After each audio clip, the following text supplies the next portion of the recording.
사람이 모인 단체는 크고 작든지 상관없이 모든 모임의 단체는 모든 조직원들이 공감할 수 있는 이론과 명분이 있어야 됩니다. 왜 모였는지, 무엇을 해야 할 것인지에 대한 비전도 있어야 됩니다. 동시에 그 공동체를 결집시키기 위해서 실적이 또한 있어야 합니다. 그냥 구호만 외친다고 말만 한다고 되는 것이 아니라 그에 따른 열매와 실적이 있어야 합니다. 어떤 공동체든지 논리적 근거나 명분이 없게 되면 지속성을 유지하기가 힘듭니다. 한때 모일 수 있지만 곧 무너지기도 하는 것입니다. 행위의 열매가 있어야 합니다. 거기에 따르는 결과가 나타나지 않으면 무력하게 주저앉게 되기도 합니다. 당시 고린도 교회는 무성한 이론과 명분이 있었습니다. 쉽게 말하면 말 잘하는 사람들이 모여 있단 말이에요. 똑똑한 사람들이 모여 있습니다. 이들은 말도 잘하고 지식도 풍부해서 누구하고 대화를 하거나 논쟁을 할 때도 이들은 승리하고 이길 수 있는 명분도 있고 지식도 있었습니다. 그런데 이들의 삶에는 아무런 실적이 없는 거예요. 행위의 열매가 없습니다. 아무것도 일어나지 않았습니다. 말은 저렇게 무성한데 비전도 있는 것 같은데 성경도 많이 아는 것 같은데 똑똑하기도 한데 열매가 아무것도 없는 것입니다. 그래서 사도 바울은 그들을 향해 이렇게 말해줬던 것입니다. 본문의 20절을 다 같이 읽도록 하겠습니다. 시작. 하나님의 나라는 말에 있지 아니하고 오직 능력에 있음이라. 아멘. 하나님의 나라는 고린도 교회 성도 여러분 말에 있는 거 아닙니다. 여러분이 똑똑하고 믿는 거 아닙니다. 지식 자랑하는 거 아닙니다. 능력에 있습니다. 보세요. 능력 앞에 오직 있어요. 오직 하나밖에 없는데 오직 반드시 능력이 있어야 된다 이런 말입니다. 신약 성경에는 하나님의 나라라고 표현할 때 일반적으로 두 가지를 사용하고 있습니다. 첫째는 종말론적 메시아 왕국을 말합니다. 이것은 그리스도가 재림하심으로 이루어지는 완성된 하나님의 나라를 말합니다. 주님이 언젠가 재림하실 텐데 그때는 이 모든 땅이 하나님의 나라가 될 것입니다. 또 다른 하나가 뭐냐면 미완성된 하나님의 나라가 있습니다. 그것을 우리는 신학적으로 현세적 하나님의 나라라고 말합니다. 이것은 하나님의 능력이 지배하는 곳, 이것을 말해요. 하나님의 능력이 지금도 지배하는 곳이 곳곳에 있다는 것입니다. 하나님이 지배하는 영역을 하나님의 나라라고 말합니다. 더 구체적으로 말하게 되면 불완전하거든요. 불안성을 가지고 있습니다. 그런데 이 지상교회, 즉 미아교회 같은 교회를 하나님의 나라라고 말합니다. 그래서 하나님의 나라는 무성한 말만 늘여놓는 것이 아닙니다. 말 잘하는 사람이 100명, 1000명, 10,000명이 있어도 아무 의미가 없습니다. 능력을 행사하는 기간이어야 되고 능력이 나타나야 되며 열매가 나타나야 한다 이런 말입니다. 하나님의 나라 우리 미아교회를 다음에 역사와 살아계심과 능력과 변화와 은혜가 나타나야 한다 이런 말이죠. 능력을 잃은 교회는 하나님의 나라에서의 기능을 상실한 곳이기 때문에 죽은 것과 같습니다. 그래서 이 땅을 보면 죽은 교회들이 많이 있는, 간판이 있는데 죽은 교회가 많습니다. 왜? 능력을 상실해버렸기 때문입니다. 더 이상 그것은 하나님의 나라가 아니라 동호회와 똑같습니다. 동호회 모임을 한 것과 별반 차이가 없다 이런 말입니다. 그런 교회는 그리스도의 요구를 충족시키지 못합니다. 우리 미아교회는 이상적인 하나님의 나라로 능력을 행하는 교회가 되어야 합니다.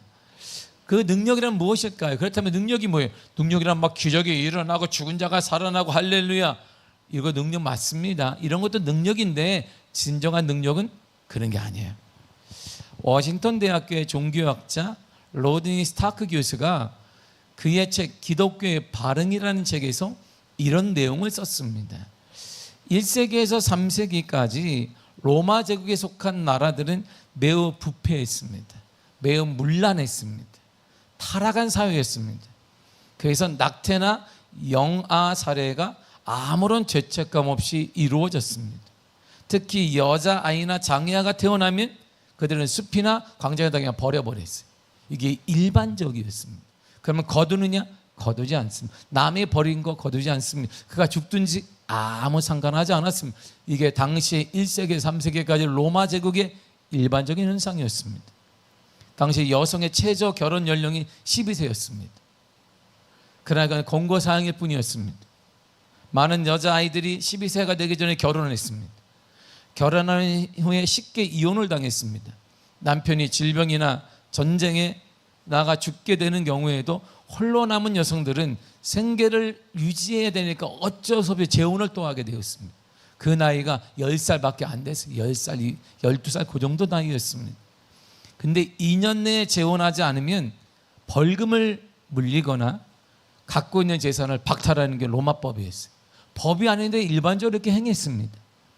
그런데 초대기의 그리스도인은 세상과 달랐습니다. 당시 그리스도인들은 낙태와 영아살이를 금지했습니다. 하지 말라고 교회 안에서 권고했고 하지 말라고 목회자들이 강론했습니다. 오히려 버려진 아이를 내려와서 믿음으로 키웠습니다. 결국 그리스도인의 가정이 고아원이 되어지고 보육원이 되었던 것입니다. 사춘기에 이르지 않는 여성들의 결혼을 강요하지 않았습니다. 이혼이나 사별을 한 여성들에게 재혼을 강요하지도 않았습니다. 사별한 남편이 남긴 유산을, 부유한 재산을 여성이 상속할 수 있도록 길을 터줬습니다. 그러지 못한 여성들은 교회가 생계를 지원하고 그들을 보살펴 주었습니다. AD 165년에 로마 제국 전역에 치명적인 전염병이 확 돌았습니다. 그 전염병이 15년간 지속됐습니다. 그로 인해 로마 제국 시민의 3분의 1이 죽어버렸어요. 전염병으로 싹 세 가정에 하나가 죽어버렸습니다. 셋 중에 한 사람이 다 죽어버렸어요. 그때 사람들은 자신이 감염되지 않으려고 감염된 가족들마저 버렸습니다. 엄마든 아빠든 자녀상을 다 버려버렸어요. 왜? 자신은 살아야 되기 때문입니다. 비슷한 규모의 전염병이 86년 뒤인 AD 251년에 다시 로마 제국을 휩쓸었습니다. 여전히 시체가 계속 나뒹굴렀습니다. 그때도 그리스도인들은 세상과 다른 모습을 보였습니다. 간염병에 걸린 환자들을 보살펴주고 구호하는데 그리스도인과 교회가 앞장섰습니다. 버려진 환자들을 관화하거나 자신이 감염돼서 사망하는 장로들, 집사들, 성도들이 많이 생기기 시작했어요. 세상 사람들은 그런 그리스도인의 모습을 보고 깜짝 놀랐습니다. 그리고 그들이 변화되기 시작했어요. 이처럼 교회가 교회답게 살기로 작정할 때 세상은 변화되는 것입니다. 그리스도인이 그리스도인답게 살기로 작정할 때 세상은 변화되는 것입니다. 그 결과 AD 250년부터 AD 300년 사이에 엄청난 수의 그리스도인이 폭발적으로 증거했습니다. 그래 결국 로마가 기독교를 공인했던 것이에요. 기독교 국가의 나라가 되었던 것입니다. 괜히 된 게 아니란 말입니다. 서구의 문명을 지배하는 신앙이 바로 기독교로 자리 잡게 된 것은 거저 얻어진 게 아니에요. 교회가 교회답게 살기로 다짐하고 그리스도인이 그리스도인답게 살기로 다짐했을 때 그때부터 부흥과 역사가 일어나기 시작했던 것입니다. 이처럼 예수님의 가르침을 따라가는 그리스도인의 평범한 일상이 곧 능력인 거예요. 능력은 뭘 받고 기적이 일어나고 물질이 이런 게 능력이 아니라 예수 그리스도의 말씀에 따라 주님이 가졌던 그 길을 우리가 평범하게 살아가 삶이 될 때 이것이 능력으로 나타나게 된다 이런 말입니다. 우리가 예수님을 우리 삶의 모든 영역에서 진정 왕으로 모시고 그의 말씀대로 순종할 때 복음은 자연스럽게 이 세상에 미치게 되고 이 세상에 더러운 것을 환하게 밝기도 하고 이 세상에 막힌 담들이 무너지는 역사를 하나님이 허락해 주시는 것입니다. 예수 그리스도의 생명의 복음만이 사람을 바꾸고 이 땅을 바꿀 수가 있습니다. 예수 그리스도의 생명의 복음만이 우리 다음 세대를 바꿀 수가 있습니다. 이 지역을 바꿀 수가 있는 것입니다. 이것이 바로 하나님 나라의 능력이에요. 이것이 바로 인생에 막힌 담을 무너뜨리고 풀어내는 답입니다. 하나님 나라가 답이에요. 하나님 나라가 능력이 답입니다. 예수님의 메시지의 중심이 뭐였을까요?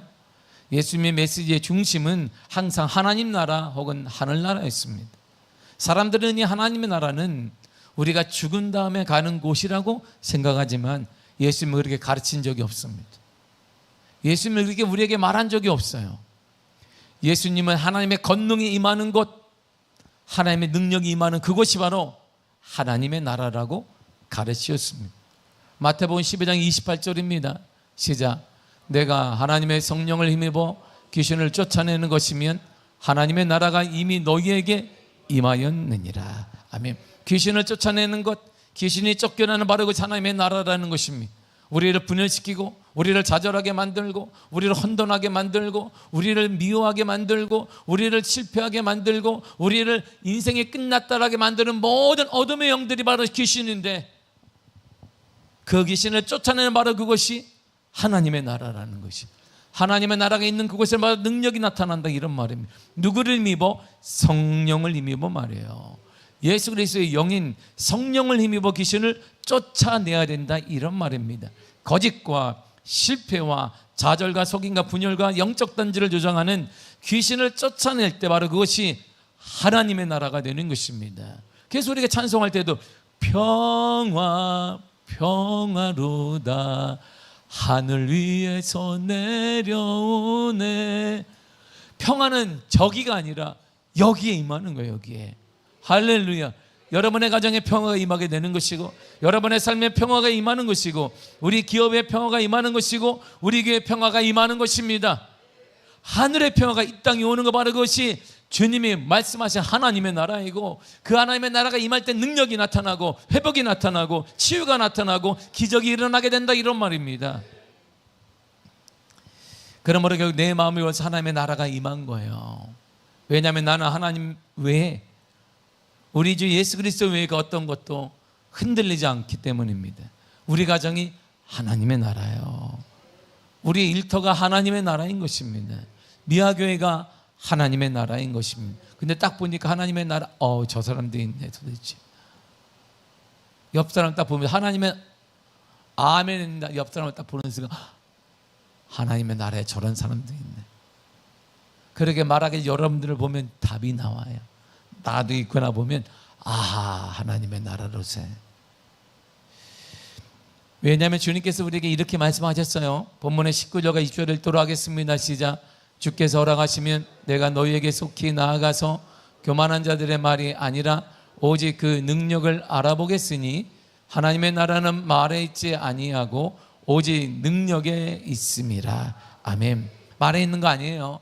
많이 배우는 거 아닙니다. 지식에 있는 것도 아닙니다. 하나님의 나라는 거기에 있는 것이 아닙니다. 하나님의 나라는 오직 능력에 있어요. 능력이 있는 교회, 영혼을 살리는 교회, 회복되는 교회, 용서하는 사람, 기적을 주는 사람, 나누는 사람, 세워주는 사람, 바로 그것이 하나님의 나라라, 이런 말입니다. 결국 하나님의 나라, 하나님께 다스리는 곳, 바로 그것이 하나님의 나라예요. 우리 교회를 하나님의 다스리고 있다면 우리 교회가 하나님의 나라이고, 여러분의 가정을 여러분이 아니라 하나님의 말씀이 다스리고 있단 말은 것이 하나님의 나라가 되는 것입니다. 그러므로 우리가 해야 될 첫 번째 일은 하나님을 우리 주인으로 인정하는 것입니다. 이것이 하나님의 능력을 경험하는 축복의 통로가 되는 것입니다. 창세기 1장 1절을 읽겠습니다. 시작. 태초에 하나님이 천지를 창조하시니라. 아멘. 세상의 모든 것은 하나님의 피조물입니다. 하나님 만드신 작품입니다. 하나님 외에 다른 창조주는 없습니다. 세상은 하나님 외에 하나님의 영광을 위해 창조되었고 하나님에 의해서 창조되었습니다. 인간도 마찬가지입니다. 하나님께 사람을 만들었을 분명한 목적이 있습니다. 목적 없이 만들지 않습니다. 이 마이크도 목적이 있어서 개발된 것입니다. 이것 하나, 이게 이름이 뭔지 아십니까? 이거 뭐예요? 이게 이름이 뭐예요? 모르지. 나도 몰라요. 뭐 마이크 굴러다니지 않게 하는 거 뭐 이런 건가? 이름은 모르지만 왜 만들었겠어요? 응? 마이크 여기다 딱 대라고, 흔들리지 않고 도망가지 말라고 만든 거예요. 다 목적이 있단 말입니다. 여러분의 집에 가지면 이게 필요하겠어요? 이게 뭐 필요해요? 여기다 뭐 반찬통 놓을 것도 아니고 숟가락 놓을 것도 아니지만 여기에 필요한 거, 여기에. 하나님도 이 땅에 우리를 만드신 이유는 목적이 분명히 있기 때문이라, 이런 말입니다. 무슨 목적인데요? 이사야 43장 21절에 이렇게 말합니다. 시작. 이 백성은 내가 나를 위하여 지었나니 나를 찬송하게 하려 함이라. 아멘. 하나님이 나를 지었어요. 이유가 뭐냐면 찬송해라, 나를 찬양하라, 이런 말입니다. 그러므로 이 땅에 살면서 하나님의 능력을 경험하려면 하나님의 목적대로 살아야 합니다. 하나님을 위해 사는 것입니다. 하나님께 영광이 되는 삶을 사는 것입니다. 어떤 상황에서도 하나님을 찬양하며 살아가는 것입니다. 성경은 다시 이렇게 말해주고 있습니다. 로마서 11장 36절입니다. 시작. 만물이 주에게서 나오고 주로 말미암고 주에게로 돌아감이라. 그에게 영광이 세세에 있을지어다. 아멘. 아멘. 만물이 하나님께로 모든 것은 하나님께로 나왔습니다. 만물이 하나님의 보살핌으로 유지되고 있습니다. 여러분의 그것, 여러분의 그 기도 제목, 여러분의 그 문제도 하나님의 영역 안에 있다, 이런 말입니다. 여러분의 그 기업이든 사업이든 자녀이든 그 어떤 것이든 모든 것은 다 하나님의 영역 안에, 하나님의 손 안에 있다, 이런 말입니다. 그러니까 문제가 생긴 때마다 도망 다닐 것이 아니라 하나님을 만나고 하나님을 찾고 하나님의 역사를 기대하면 그 문제의 길이 열린다, 이런 말이에요. 근데 그 문제 생길 때마다 하나님 만나는 것이 아니라 이 자리에 없어요. 하나님의 자리에 없고 자신의 생각에 따라 뭐 힘들다는 돈 침체했다. 맞습니다.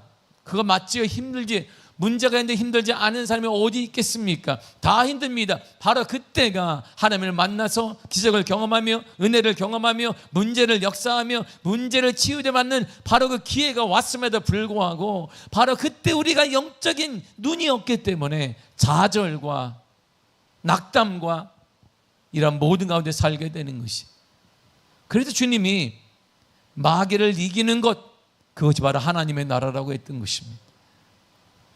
그러니까 그렇게 보면 우리가 마귀를 이기는 것이 쉽지 않다만 알 수 있어요. 다시 성경이 이렇게 말하거든요.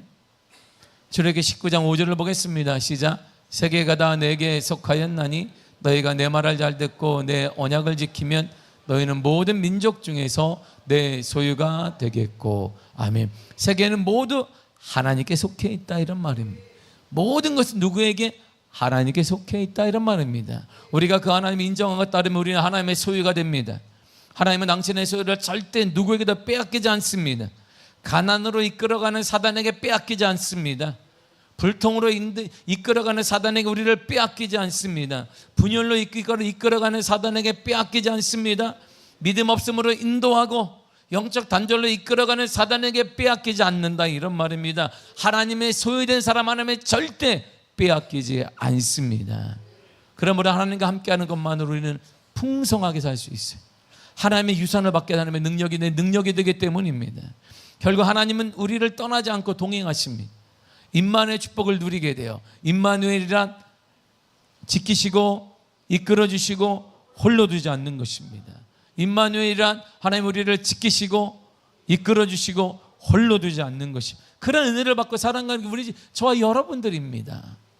하나님이 이 모든 세상의 분야에 있어서 왕이 되시기 위해 세상을 창조하신 것. 그 분야는 정치이기도 하고, 그 분야는 문화이기도 하고, 그 분야는 사업이기도 하고, 그 분야는 자녀 양육이기도 하고, 그 분야는 여러분들의 미래이기도 하고, 공부하는 것 진학의 모든 문제이기도 하고, 이 모든 분야에 왕이 되기 위해서 하나님 우리를 창조하신 것이, 하나님의 다스리심을 받아야 된다, 이런 말입니다.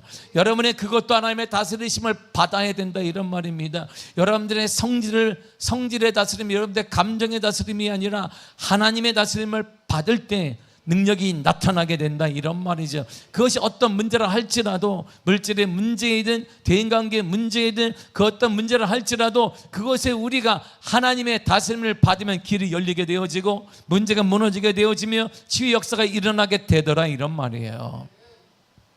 인간이 타락한 이후에도 세상은 여전히 하나님의 관심의 대상입니다. 이 땅은 여전히 하나님의 영역에 있어요. 우리는 그것을 믿는 사람이에요. 그것을 믿는 사람을 그리스도인이라고 말합니다. 신앙인이라고 말하는 거예요. 그걸 믿는 사람을 신앙인이라고 하지, 여기 앉아있는 사람이 신앙인이 아니라 그걸 믿는 것입니다. 나는 그것을 믿습니다. 이 땅의 주인이 여호와 하나님이심을 믿습니다.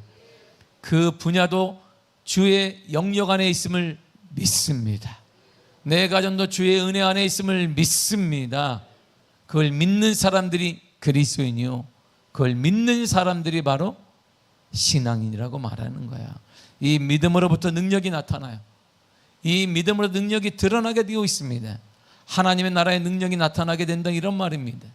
이제 우리는 다음 세대가 하나님께서 다스리는 것이 하나님의 나라임을 인식하고 모든 영역에서 하나님께 영광 돌리도록 그렇게 살 수 있도록 도와야 되는 사람이에요. 영적 생명을 가진 자로서 이제 언제 어디 사람을 실천하고 이 땅에 하나님의 나라가 확장되는 데 쓰임받는 자로 살도록 도와야 되는 것이 우리들인데, 우리가 지금 그 믿음이 없는 게 문제예요. 하나님의 능력이 뭔데요? 여러분, 그렇다면 하나 다시 묻습니다. 능력이 뭐예요? 기적을 경험하는 것, 문제가 해결되는 것, 물질복을 받는 것, 치유되는 것, 맞습니다. 능력입니다. 우리의 경제 문제 해결되고 능력 맞지요. 아픈 자가 회복되는 거, 치유되는 거 맞습니다. 할렐루야. 여러분의 모든 질병 문제가 치유자 간절히 축복합니다. 치유자 간절히 축복합니다. 맞죠? 능력 맞습니다. 우리는 늘 나의 주인이신 예수님의 뜻대로 살겠다는 소원이 있습니다. 한편으로는 내 옛사람의 욕심대로 살겠다는 욕망이 또 하나 있어요. 그래서 맨날 충돌하는 거예요. 이렇게 충돌. 하나님을 내가 믿지요. 근데 내 경험으로 보니까 충돌하는 것이, 내 문제를 하면 이길 줄 믿지요. 근데 막상 문제를 보니까 또 충돌해요. 이렇게 계속 충돌합니다. 그래서 얼굴이 밝지 않은 사람을 딱 보게 되면 단번에 알 수 있잖아. 아, 그분이 오셨구나. 그분이 오셨어요. 응? 시험이 오셨구나. 시험이 이렇게 시어머니보다 더 무서운 시험이 오셨어요. 이 시대는요, 자신을 드러내기를 원하는 거예요. 여러분들이 동영상을 보거나 아이들 만나 짤이나 이런 거 보게 되면 짧게 해서 자신을 막 드러내, 자신을 하늘을 막 조회수를 막 올리잖아요. 이렇게 와, 이야, 막 사람들이 오, 재밌다 막 이렇게 보면서 조회수가 막 올라가면, 조회수가 많이 올라감에 따라 이들이 돈을 벌어요. 자신을 막 드러내, 새로운 걸 보이기 위해서 하다가 죽은 유튜버들도 그래서 많잖아요. 때로는 능력을 과시하려고 해요. 성공을 자랑하기를, 나는보다 우리 자녀들의 성공 막 자랑해가지고 나는 한마디 안 하지만 내 자녀가 말이야, 이러는 것이 자신의 이름이 드러내는 시대이고 그러길 바라고 있습니다. 마치 바벨탑을 쌓아 올리는 것 똑같아요. 창세기 11장에 바벨탑을 쌓거든요. 왜 쌓았을까요? 왜 쌓아서 바벨탑을 쌓은 이유가 여기 있거든요. 창세기 11장 4절을 쉬운 성경을 읽도록 하겠습니다. 시작.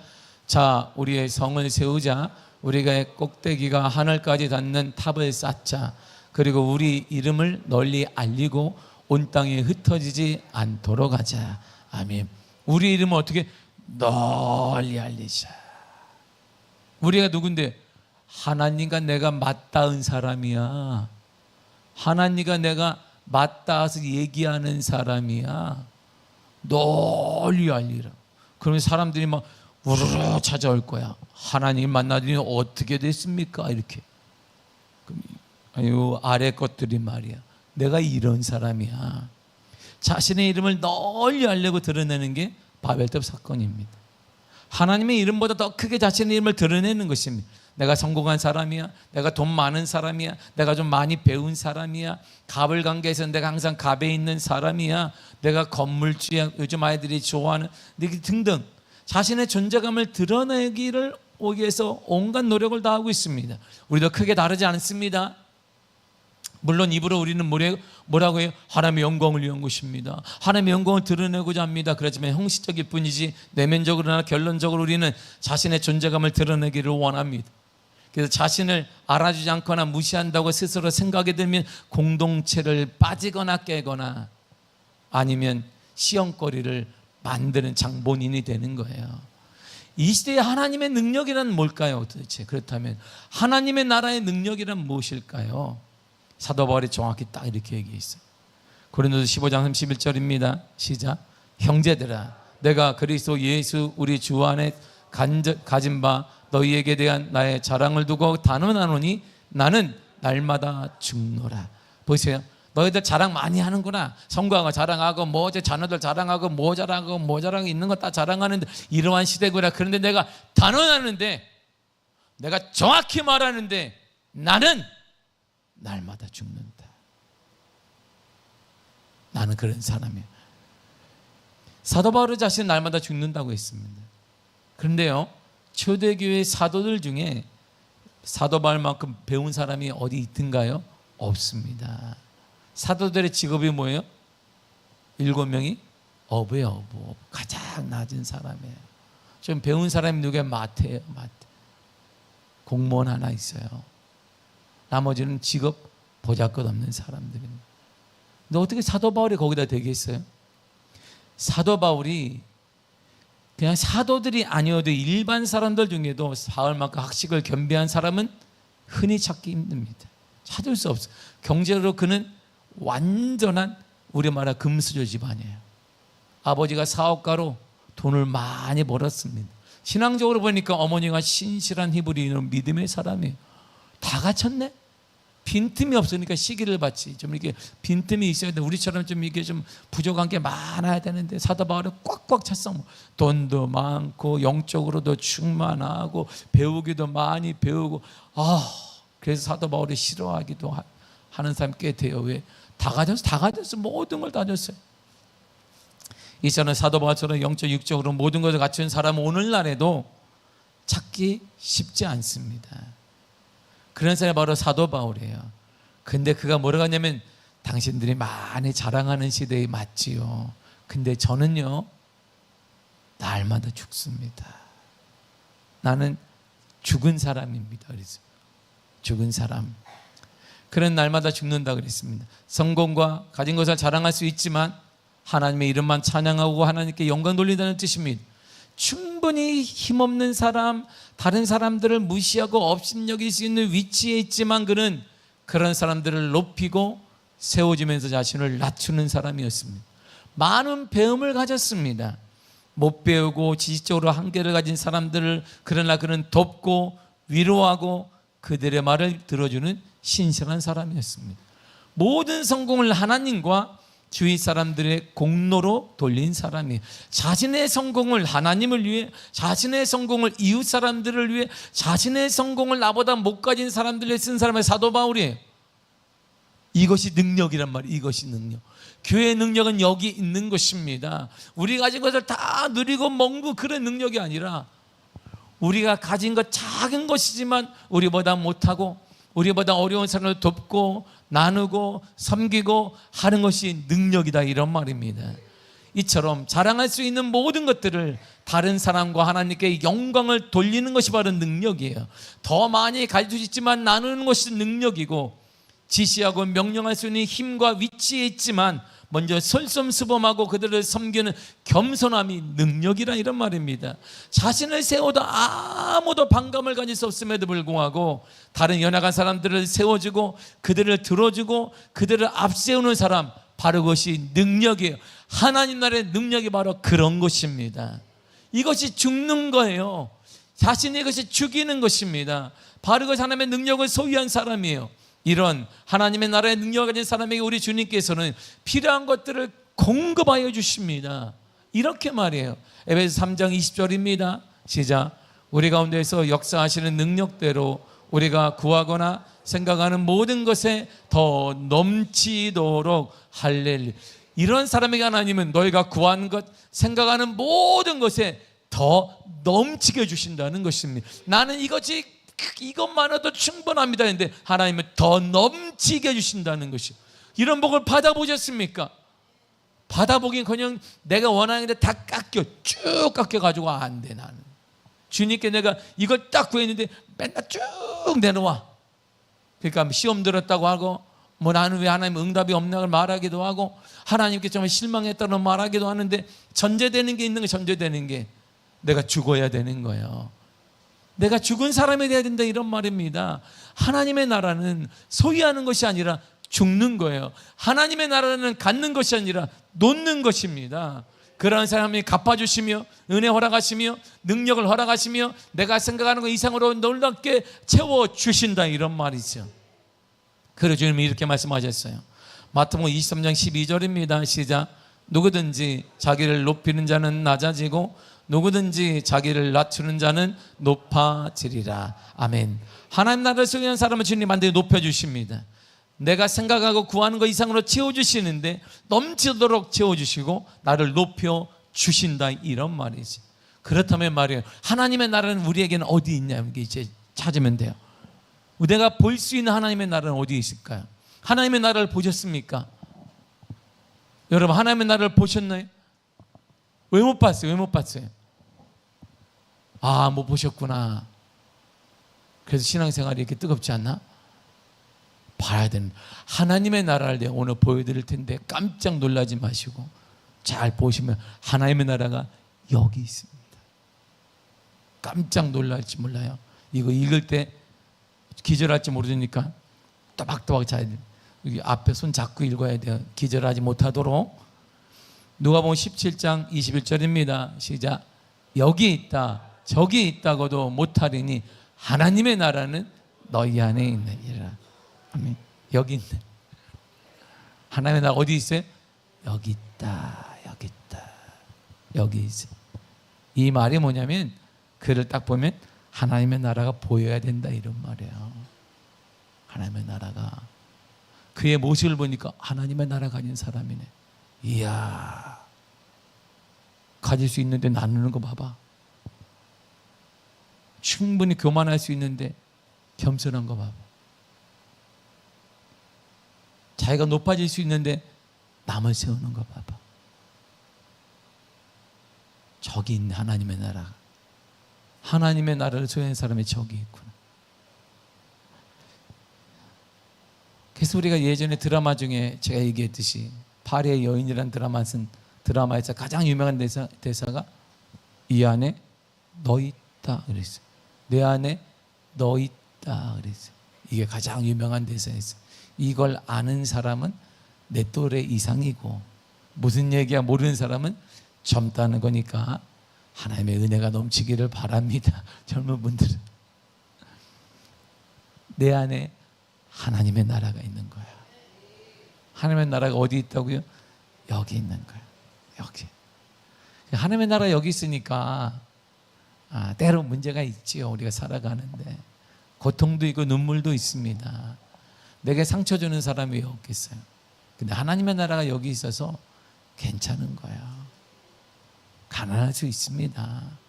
때로는 내 생각대로 문제가 풀리지 않을 때도 있어요. 근데 우리에게는 하나님의 나라가 여기 있는 거예요. 하나님의 나라, 생명이신 하나님의 나라가 내 안에 있다는 거예요.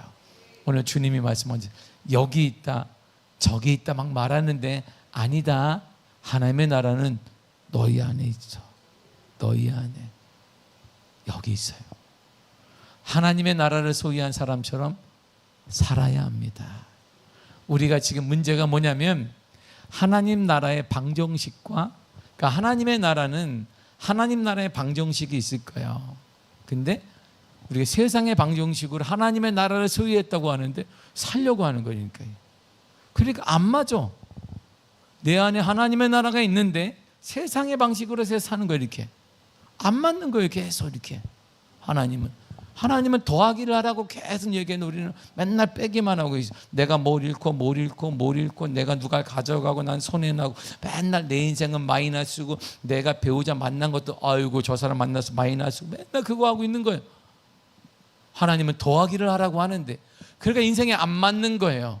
하나님 나라 방정식을 모르기 때문이에요. 우리 인생이 늘 세상의 방정식으로 우리가 대하고 사는 거예요. 그러니까 얼굴엔 기쁨이 없고 소망이 없고, 좀만 누가 건드리면 이렇게 하고, 응? 그러니까 저 사람, 우리는 말 안 해도 우리는 너무 오래됐기 때문에 여러분들은 알아요. 저 사람 건드리면 안 된다. 왜? 상태가 안 좋아. 저 오늘 건드렸다가 불똥 튀면 내가 앞에도 안 지나가. 이렇게 이 작은 교회 그냥 2층으로 하면 자기는 엘리베이터 타고 3층 가고 안 마주치려고 막 이렇게 막. 왜? 다 알죠. 우리가 가장 큰 문제는 하나님 나라 방정식이 적응을 안 되는 거예요. 하나님의 나라가 내 안에 있음에도 불구하고 세상의 방정식으로 이 문제를 풀어가려고 하는 것입니다. 내가 잘났고 내가 힘이 있고 내가 가졌고 이거 백날 해봐야 문제가 풀리지 않습니다. 여러분이 가진 건 많은데 할지라도 자녀들이 한번 딱 사건 치면 싹 무너져. 이게 무슨 의미가 있는데, 지금 어느 때까지 세상의 방정식으로 하나님의 나라에 여기 있는데 불구하고 살고자 하십니까? 교만하고 자랑하고 감정에 휩싸이고 꽉 쥐고 있고, 그러니 하나님의 돕지도 못하고 여러분의 손이 꽉 쥐고 있는데 어떻게 여러분의 손 하나님이 채워주시냔 말이에요. 놔야 되는데 우리는 놓지를 못해요. 하나님에 대한 절대성을 인정하지 못하기 때문인 것이에요. 그래서 사도 바울은 얘기한 거, 죽은 자는요 다 놔요. 손을 다 놔. 살아야 되면 꽉 쥐는 거예요. 우리가 아직도 못 놓고 있으니까 하나님이 주시려고 해도 손에 잡을 게 없는 거예요. 그러면서 우리는 여전히 하나님 나라 역사해달라고 기도하는 모습이 우리의 모습이에요. 사도 바울은 그걸 깨달았습니다. 세상이 구식이라 말하고 세상의 흐름에 맞지 않는다 해도 하나님 나라를 가진 우리는 하나님 나라 방정식으로 살아가야 되는 것입니다. 날마다 죽어야 된단 말입니다. 자랑하려는 마음을 죽이고 남을 모략하고 끌어내리려는 마음도 죽이고 남의 성공에 배 아파하는 마음도 죽이고 격려하고 칭찬하고 세워주며 그렇게 살아야 된다, 이런 말이죠. 그래서 우리가 늘상 하는 말이 있어요. 이걸 솔로몬이 이렇게 딱 표현해 있어요. 여러분들이 하고 싶은 말은 솔로몬이 딱 3100년 전에 이렇게 얘기해놨어요. 잠언서 14장 3절입니다. 시작. 미련한 자는 교만하여 입으로 매를 자청하고 지혜로운 자의 입술은 자기를 보존하느니라. 아멘. 매를 벌어, 매를 이렇게. 뭘로 벌어? 입으로 매를 번다, 이런 말. 이렇게 지금 요즘 하는 용어를 솔로몬은 어떻게 이렇게 잘 알았을까? 저 사람은 아이고 입으로 다 매를 벌어요. 입으로 다 자기가 쌓았던 거 입으로 다 털어버려요. 솔로몬이 그걸 깨닫는 거예요. 더 나아가 잠언서 22장 4절 이렇게 말합니다. 시작. 겸손과 여호와를 경외함의 보상은 재물과 영광과 생명이니라. 아멘. 여러분, 겸손은 죽는 거예요. 여호와를 경외한다는 것은 내 주장을 포기한다는 거예요. 오직 하나님의 뜻에 따르겠다는 거거든요. 이것이 같은 말이 죽는 거예요. 사도 바울은 그걸 깨달았어요. 그는 학문의 최고를 가진 사람입니다. 가정의 모든 금수저 집안입니다. 영적으로 탁월한 집안이에요. 그가 딱 깨닫는 게 뭐냐? 3층천에 가서 유일하게 3층천 하늘나라 가서 그가 하나님을 보고 딱 깨닫는 게 뭐냐? 죽을 때 역사하는구나. 내가 죽을 때 역사해. 그래서 사도 바울의 삶을 보세요. 그는 가는 곳곳마다 돈이 하나도 없었어요. 아버지의 모든 유산을 포기하게 되었습니다. 그럼에도 하나님이 채워주시고 동역자를 만나게 하시고 그가 생각하는 모든 것들보다 이상으로 하나님의 역사하시며 모든 것이 넘치도록하여 전도 여행을, 세계 여행을 그가 3번이나 갔다 온 사람. 전도하기 위해서 말이죠. 죽어야 해요. 그러면 죽는 자에게 하나님이 3가지 복을 주신단 말이에요. 재물, 부를 허락하신다. 영광, 높여주신다. 그리고 생명, 언제나 다시 살아나게 하신다. 이 말이 문제는 만날 수 있다, 이런 말이에요. 경제 상황 어려움 당할 수 있습니다. 상처받을 수 있습니다. 그러나 하나님이 다시 일어나게 하신다, 이런 말입니다. 여러분, 이것이 하늘나라의 진정한 능력입니다. 진정한 능력은 하나님 나라의 능력인데, 바로 그것이 하나님 나라를 소유한 사람의 능력이다. 바로 그것은 죽는 거예요. 죽은 자를 보세요. 많은 장례식을 제가 보았습니다. 염하는 것도 보고 다 보았습니다. 마지막까지 다 보았습니다.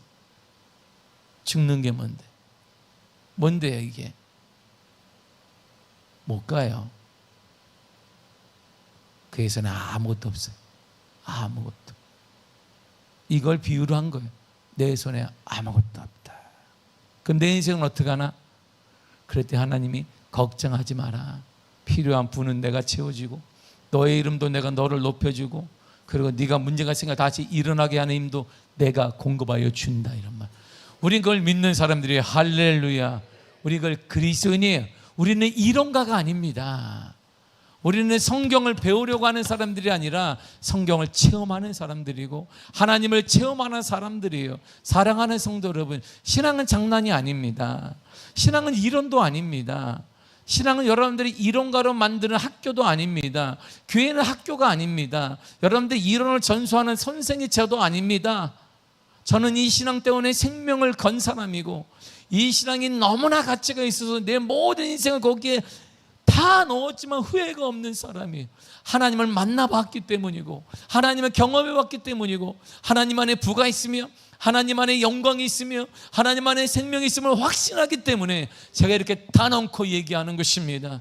신앙은 우리가 죽게 되고 포기하게 되면 아무것도 없는데 이제는 끝난 거 아닙니까?